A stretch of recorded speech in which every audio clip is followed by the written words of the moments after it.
Baik, Assalamualaikum ya. Salam sejahtera, salam GBN, salam Malaysia, salam kuasa ketiga. So jika audio jelas boleh tolong maklumkan kepada saya. Dan share ramai-ramai ya. Kita sentiasa mengalami shadow ban dan juga sertai Telegram saya, jangan lupa ya. Share ramai-ramai Telegram Regi Jesse Rita Udin.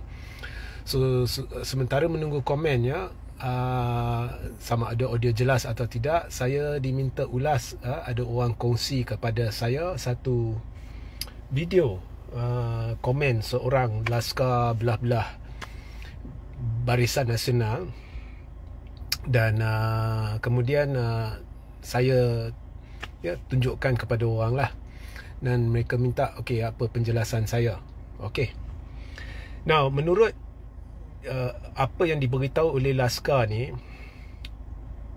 iaitu SD tidak laku lagi. Dan jika ada ahli Barisan Nasional yang menyokong belah, yang tarik sokongan, dia kena bayar 100 juta. Dan dipetiknya kes Zuraida yang kena bayar 10 juta. Jadi yang bersama saya lama ni, anda sudah tahu, saya sudah jelaskan benda ni baik dari sudut perlembagaan maupun perundangan, maupun bersama peguam dulu. Tetapi tak apalah, saya cuba ringkaskan dan mudahkan. Sekarang ni depa tengah kalut. Saya ulang ya, anda tak lihat kita bincang, belah-belah pembangkang kita bincang benda ni. Anda tak lihat pemimpin pembangkang bincang benda ni. Anda tak lihat laskar belah pembangkang bincang benda ni. Depa duk bincang benda ni. Maknanya depa dah kalut. Okey, saya nak nyatakan sejelas-jelas mungkinnya. Sesiapa belah mereka yang beritahu SD tidak laku ya, jawablah balik kepada mereka, hampa jangan duk mengarut. Ini semua adalah kuasa mutlak budi bicara yang di-Pertuan Agong. Dan SD adalah dokumen perundangan yang sah. Jangan buat undang-undang baru. Ya. Pandai mereka mulut buka, cakap, tapi tak boleh backup dengan okey, mengapa tiba-tiba SD tidak laku. So ini pertama ya, don't make your own rules, don't make your own law. SD adalah satu daripada beberapa cara untuk meyakinkan yang di-Pertuan Agong, tetapi kuasa akhirnya adalah pada budi bicara yang di-Pertuan Agong, kuasa mutlak, iaitu pada hemat Seri Paduka Baginda Tuanku. Ya. Okey. So ini saya nak jelaskan sejelas-jelas mungkin. Kedua, saya dah jelaskan, aku janjilah, perjanjianlah, apalah yang ditandatangani sebelum PRU 15 antara UMNO ke, Presiden UMNO ke, dengan ahli-ahli UMNO biasa yang pada ketika itu belum jadi ahli parlimen, tidak sah dan tidak mengikat. Now, kes Zuraida berbeza. Kalau anda lihat perjanjian kes Zuraida berbeza. Tapi kalau saya nak masuk, ianya cukup rumit. Jadi kes Zuraida berbeza. Zuraida keluar PKR, jadi dia terpaksa bayar 10 juta. Dia kalah di mahkamah. Itu berbeza. Ya. Tak ada kaitan dengan PKR PKR apa orang kata, menarik what do you say, PKR tidak pernah menidakkan hak berperlembagaan Zuraida sebagai ahli parlimen. Tetapi perjanjian dalam UMNO ni, ianya ditandatangani dengan ahli UMNO sebelum mereka menjadi calon. Bahawasanya jika kamu jadi calon, kamu kena, keputusan semua kena ikut parti, babak nak tubuh kerajaan, nak sokong Perdana Menteri dan sebagainya.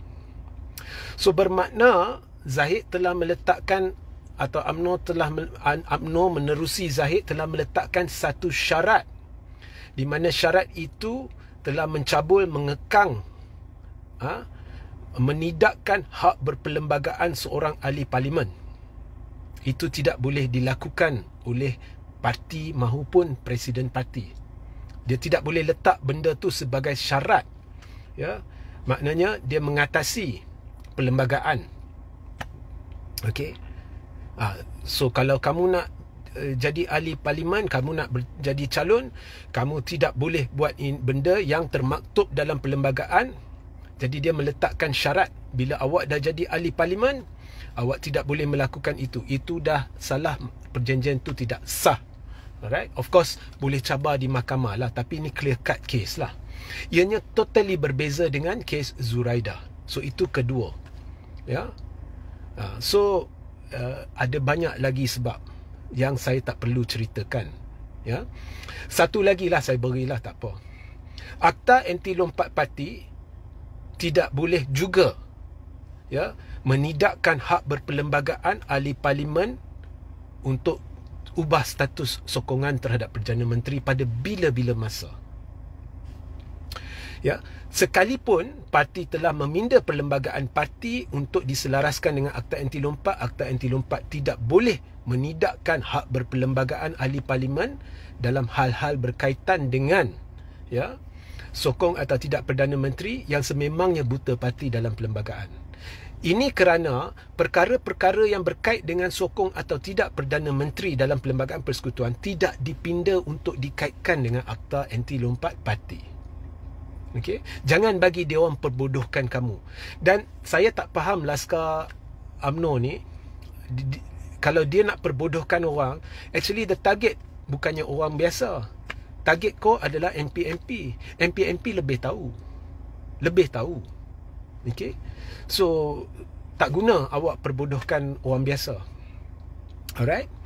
So maknanya, dan ini terbukti apabila ahli parlimen bersatu telah tarik sokongan, telah sokong Perdana Menteri, tetapi mereka pandai, mereka tidak keluar bersatu. Jadi sekalipun bersatu telah pindah perlembagaan untuk selaraskan pun, mereka tidak perlu kosongkan kerusi di Dewan Rakyat. Okey? Mereka tidak perlu kosongkan kerusi di Dewan Rakyat.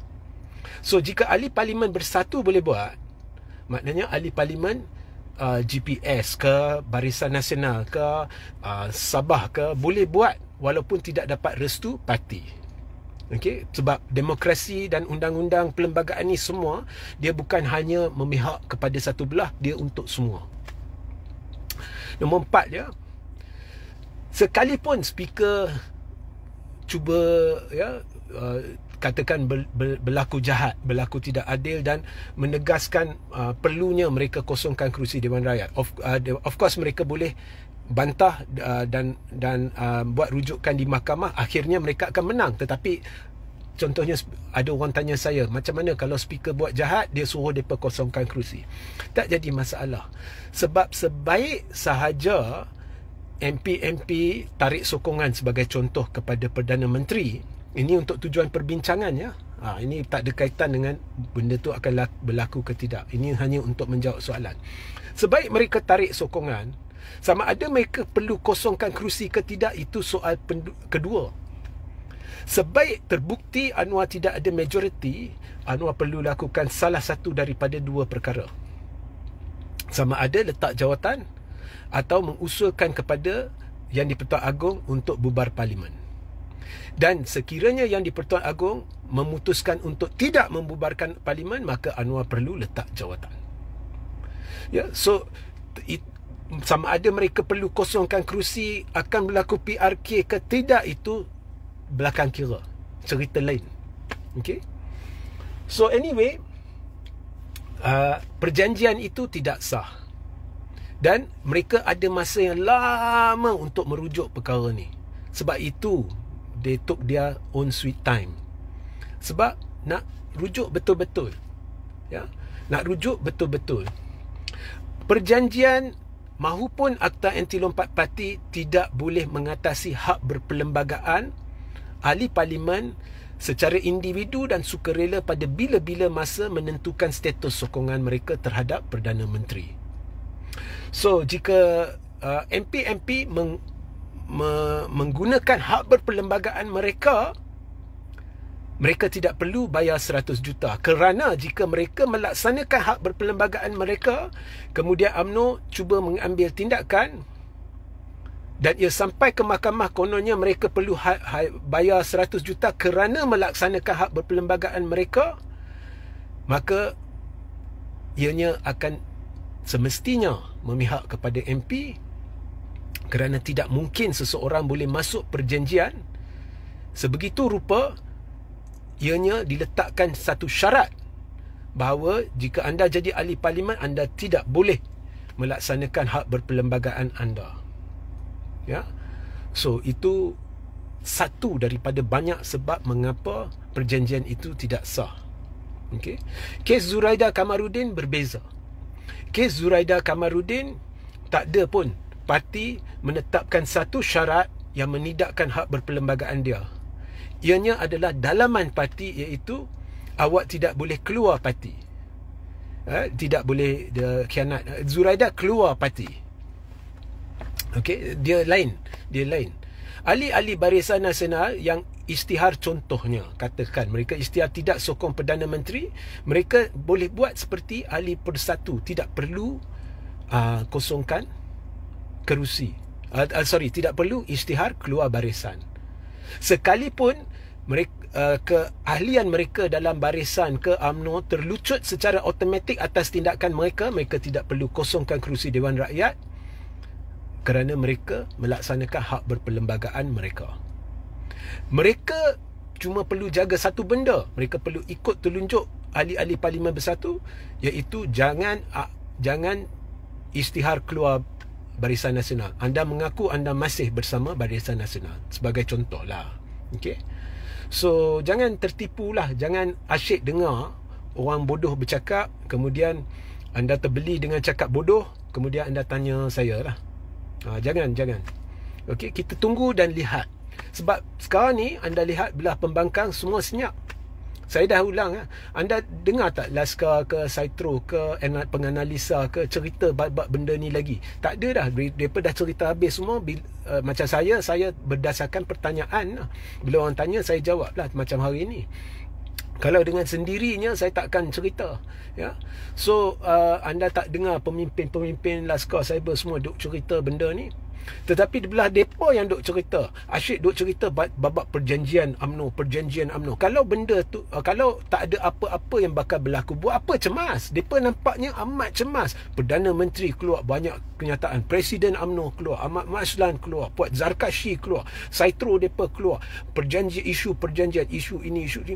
Depa duk cerita benda ni. Bukannya pembangkang yang duk cerita banyak babak nak tukar kerajaan. So mereka dah cemas.